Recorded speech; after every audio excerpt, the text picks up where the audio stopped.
प्यारे बच्चों, आज का क्लास आप सभी प्यारे स्टूडेंट के लिए बहुत बहुत इम्पोर्टेंट है, क्योंकि आज के क्लास में हम लोग करेंगे क्लास 12th केमिस्ट्री यानी रसायन शास्त्र का फाइनल बोर्ड परीक्षा के लिए top 35 most important objective question, जो आपके फाइनल एग्जाम के लिए काफ़ी इम्पोर्टेंट है।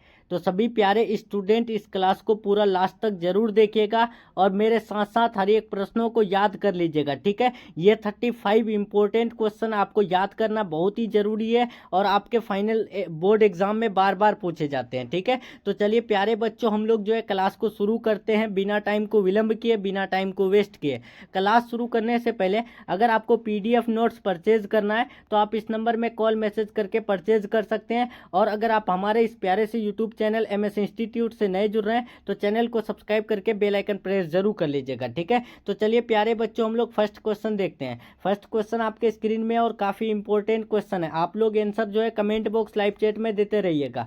पहला क्वेश्चन पूछा गया, एक फैराडे बराबर होती है। तो प्यारे बच्चों, एक फैराडे किसके बराबर होती है? 1 फैराडे इज इक्वल टू, तो आपको याद रखना है, एक फैराडे 96,500 कूलाम के लगभग बराबर होता है, ठीक है। आपको अगर लगभग में दे तो लगभग में जाना है, या फिर लगभग नहीं दे तो सिर्फ 96,500 कूलाम में जाना है, ठीक है। इसका राइट आंसर बी हो जाएगा। नेक्स्ट क्वेश्चन की तरफ बढ़ते हैं। दूसरा नंबर काफी इंपॉर्टेंट क्वेश्चन है। पूछा गया है कि निम्नलिखित में कौन ऑक्साइड धातु की तरह विद्युतीय गुण दर्शाता है? प्यारे बच्चों, विच of the following oxides shows electrical properties like metals? तो इसका राइट आंसर हो जाएगा CrO2, ठीक है। CrO2 जो है धातु की तरह विद्युतीय गुण दर्शाता है। नेक्स्ट क्वेश्चन चलते हैं। तीसरा नंबर, निम्नलिखित में कौन द्वितीयक सेल है? Which of the following is the secondary cell? बताएंगे इसका right answer. Leclanché cell, lead storage battery, सांद्रण सेल, इनमें से कोई नहीं। तो इसका राइट आंसर होगा, यानी द्वितीयक सेल किसे कहते हैं, तो ये पहले जानना आपको बहुत ही जरूरी है, ठीक है। तो द्वितीयक सेल क्या होता है कि जिस सेल को हम लोग जो है पुनः यानी चार्ज कर सकते हैं, ठीक है, यानी यूज करके फिर से जो है हम लोग चार्ज कर सकते हैं, उसे ही हम लोग द्वितीयक सेल कहते हैं, ठीक है। तो इसका right answer lead storage battery हो जाएगा।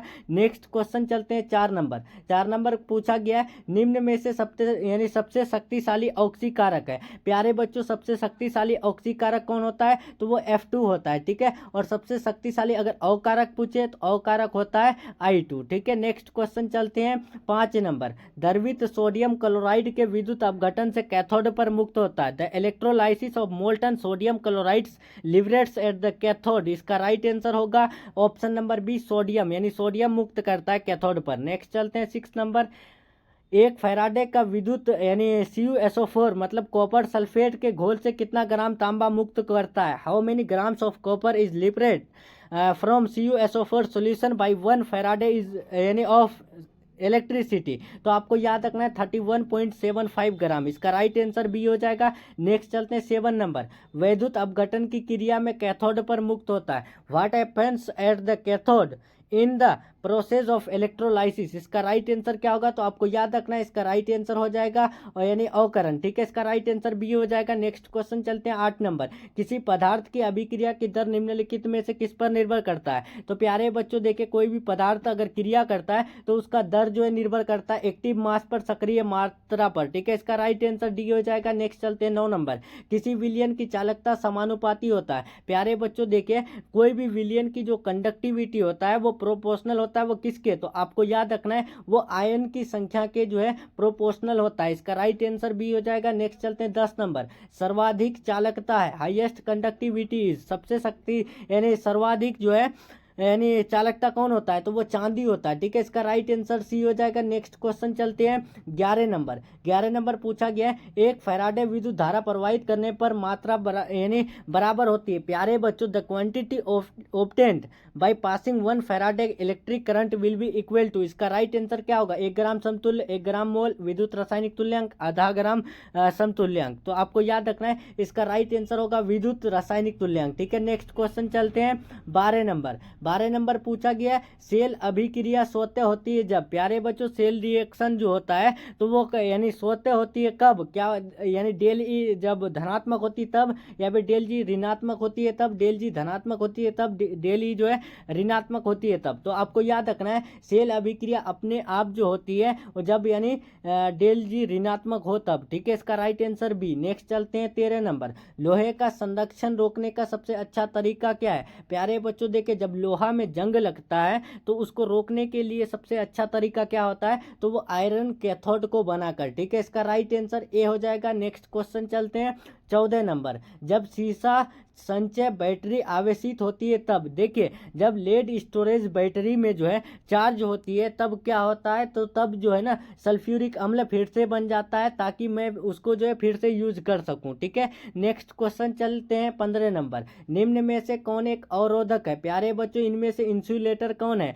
तो इंसुलेटर जो होता है वो डायमंड होता है, ठीक है। इसका राइट आंसर सी हो जाएगा। नेक्स्ट चलते हैं 16 नंबर पूछा गया है परबल वैद्युत अपघट्य की चालकता होती है। प्यारे बच्चों देखिए परबल वैद्युत अपघट्य की चालकता विलयन के घनत्व पर निर्भर करती है, ठीक है। इसका राइट आंसर क्या होगा, तो आपको याद रखना है परबल वैद्युत अपघट्य की चालकता जो है विलयन के घनत्व पर निर्भर करती है। नेक्स्ट चलते हैं 17 नंबर। एक वैद्युत अपघट्य, प्यारे बच्चों एक वैद्युत अपघट्य क्या करती है, तो केवल विद्युत प्रवाहित यानी विद्युत प्रवाहित करने पर आयन देती है, ठीक है। इसका राइट आंसर बी हो जाएगा। एन इलेक्ट्रोलाइट जो होता है वो releases ions only when electricity is passed, ठीक है। नेक्स्ट चलते हैं 18 नंबर। परबल वैद्युत अपघट्य वह है जो, प्यारे बच्चों देखिए जो स्ट्रॉन्ग यानी इलेक्ट्रोलाइट्स जो होता है वो कब होता है, तो आपको याद रखना है वो यानी सभी तनुताओं पर आयनों में विभक्त होते हैं, ठीक है। इसका राइट आंसर डी हो जाएगा। नेक्स्ट चलते हैं 19 नंबर। गैल्वेनिक सेल में एनोड होता है, तो गैल्वेनिक सेल में एनोड क्या होता है, तो गैल्वेनिक सेल में एनोड जो है वो धनात्मक इलेक्ट्रोड होता है, पॉजिटिव इलेक्ट्रोड होता है। नेक्स्ट चलते हैं 20 नंबर। विद्युत धारा जब किसी चालक से इलेक्ट्रॉनों के द्वारा प्रवाहित होती है तो चालक को कहते हैं। प्यारे बच्चों विद्युत धारा जब किसी चालक से इलेक्ट्रॉनों के द्वारा प्रवाहित हो तो उस चालक को हम लोग क्या कहते हैं, तो उसे हम लोग धात्विक चालक कहते हैं, ठीक है। इसका राइट आंसर ए हो जाएगा। नेक्स्ट चलते हैं 21 नंबर। फैराडे का विद्युत विच्छेदन का द्वितीय नियम संबंधित है। प्यारे बच्चों फैराडे का विद्युत विच्छेदन का जो द्वितीय नियम संबंधित है वो किससे, तो वो विद्युत अपघट्य के समतुल्य भार से संबंधित है, ठीक है। इसका राइट आंसर बी हो जाएगा। नेक्स्ट क्वेश्चन चलते हैं 22 नंबर। निम्नलिखित में कौन द्वितीयक सेल है? प्यारे बच्चों इनमें से द्वितीयक सेल आपको बता चुके हैं कि लेड स्टोरेज बैटरी होता है। द्वितीयक सेल में क्या होता है कि उसको हम लोग यूज करके फिर से जो है चार्ज कर सकते हैं, ठीक है। लेकिन लेक्लांश सेल और सांद्रण सेल ये दो सेल जो ऐसा है जिसको हम लोग अगर एक बार यूज कर लेंगे तो उसको फिर जो है दोबारा हम यूज नहीं कर सकते, उसको फेंकना पड़ेगा, ठीक है। नेक्स्ट चलते हैं 23 नंबर। इलेक्ट्रॉन पर आवेश होता है, इलेक्ट्रॉन पर आवेश कितना होता है, तो आपको याद रखना है इलेक्ट्रॉन पर जो आवेश होता है वो 1.6 इंटू 10⁻⁹ कूलाम होता है, ठीक है। इसका राइट आंसर बी हो जाएगा। The charge on the electron is 1.6 into 10⁻⁹ coulomb. Next चलते हैं 24 नंबर। विशिष्ट प्रतिरोध की इकाई होती है। प्यारे बच्चों देखिए विशिष्ट प्रतिरोध की इकाई क्या होती है, तो ओम सेंटीमीटर होती है, ठीक है। इसका राइट आंसर बी हो जाएगा। नेक्स्ट चलते हैं 25 नंबर। विद्युत अपघटन के नियम दिए थे, विद्युत अपघटन के नियम कौन दिए थे, तो आपको याद रखना है विद्युत अपघटन के नियम फैराडे साहब ने दिए थे, ठीक है। इसका राइट आंसर सी हो जाएगा। The laws of electrolysis were given by Faraday. Next चलते हैं 26 नंबर। फैराडे का प्रथम नियम संबंधित है, फैराडे का प्रथम नियम किससे संबंधित है, तो वो M बराबर ECT से संबंधित है या फिर M बराबर ZCT से संबंधित है, ठीक है। इसका राइट आंसर बी हो जाएगा। नेक्स्ट क्वेश्चन चलते हैं 27 नंबर। विद्युत रासायनिक तुल्यांक का मात्रक होता है the unit of electrochemical equivalent is. इसका राइट आंसर क्या होगा, तो विद्युत रासायनिक तुल्यांक का मात्रक ग्राम पर कूलाम होता है, ठीक है। इसका राइट आंसर सी हो जाएगा। नेक्स्ट क्वेश्चन चलते हैं 28 नंबर। एक फैराडे होता है, प्यारे बच्चों इससे पहले आपको पहला ही नंबर में बता दिया हूँ कि एक फैराडे जो है 96,500 कूलाम लगभग के बराबर होता है, यानी 1 Faraday is equal to 96,500 coulomb यानी अप्रोक्सीमेटली, ठीक है। इसका राइट आंसर सी हो जाएगा। नेक्स्ट चलते हैं 29 नंबर।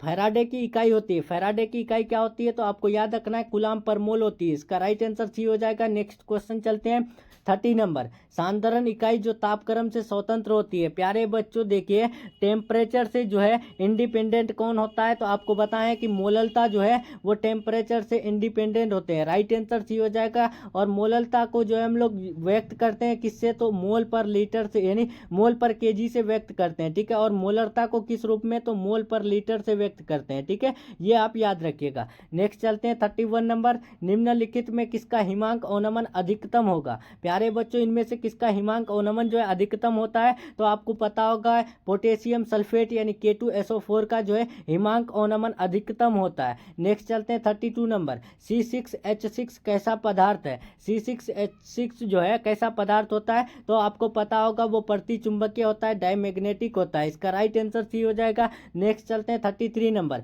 FCC एक जालक में कितने परमाणु होते हैं। प्यारे बच्चों, परमाणु की अगर बात करें तो FCC में 4 परमाणु होती है। ठीक है, इसका राइट आंसर डी हो जाएगा। और FCC में कितने सहसंयोजक बॉन्ड होती है, तो आपको याद रखना है 8 होती है। ठीक है, नेक्स्ट चलते हैं 34 नंबर, 34 नंबर, CHCl की क्रिस्टल संरचना होती है। तो CHCl की अगर क्रिस्टल संरचना की बात करें तो BCC होती है, और इसका अगर क्रिस्टल संरचना का अनुपात की बात करें तो 8:8 होती है। ठीक है, इसका राइट आंसर सी हो जाएगा। नेक्स्ट चलते हैं 35, और ये आज का लास्ट प्रश्न देखते हैं कि हीरा में कार्बन का संकरण होता है। प्यारे बच्चों, hybridization of carbon in diamond is, इसका राइट आंसर क्या होगा, तो आपको याद रखना है हीरा में जो कार्बन का संकरण होता है वो sp3 होता है। ठीक है, इसका राइट आंसर हो जाएगा ऑप्शन नंबर ए। ठीक है, तो चलिए प्यारे बच्चों, हम लोग का क्लास जो है यहीं तक रहने वाला है। यहाँ 35 इंपॉर्टेंट ऑब्जेक्टिव क्वेश्चन का क्लास कंप्लीट हो रहा है। क्लास कैसा लगा कमेंट में जरूर बताइएगा, और वीडियो पसंद आए लाइक करके शेयर जरूर कर दीजिएगा। ठीक है, तो चलिए मिलते हैं हम लोग नेक्स्ट क्लास में नेक्स्ट टॉपिक के साथ। तब तक के लिए अपना ख्याल रखें, अपना स्टडी जारी रखें।